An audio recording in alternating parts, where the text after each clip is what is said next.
Europe 1, bonjour, le journal des sports, Raphaël Duchemin. Et Jérôme Lacroix à la une ce matin. Forcément, l'Italie du foot face à l'un des plus gros échecs de son histoire. Fuori dal mondiale, éjecté du mondial. Ces mots barrent les unes de la presse italienne ce matin aux côtés de honte et autres apocalypse. Pas de mondial l'été prochain en Russie. Élimination par les Suédois après un 0-0 hier soir en match retour de barrage. Gianluigi Buffon, le gardien âme de la sélection depuis 20 ans, en larmes au coup de sifflet final, il annonce son retrait de l'équipe nationale après 175 sélections. Je suis désolé. Pas pour moi, mais pour tout le football. Parce que nous avons échoué.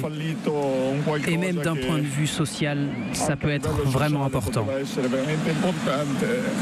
60 ans que l'Italie n'avait plus manqué une Coupe du Monde. Le mot sport du jour. Dernière sortie 2017 pour les Bleus ce soir qui eux iront bien à la Coupe du Monde. Match de préparation ce soir à Cologne chez les champions du monde allemands. Coup d'envoi 20h45. Une rencontre marquée par le souvenir des attentats du 13 novembre 2015. Les Français ont respecté hier avant de s'entraîner une minute de silence. Un peu plus tôt à 18h55 à Lyon. Aujourd'hui France-Nouvelle-Zélande en rugby. Les remplaçants des deux équipes seront alignés 3 jours seulement après une première confrontation. L'histoire du jour. Nouveau coup d'arrêt inquiétant pour Rafael Nadal, le numéro 1 du tennis mondial, quitte le Masters de Londres sur abandon. Une nouvelle fois blessé à un genou. Hier, il avait perdu le premier match de poule face au Belge Goffin. C'était le journal des sports signé Jérôme Lacroix. Europe 1.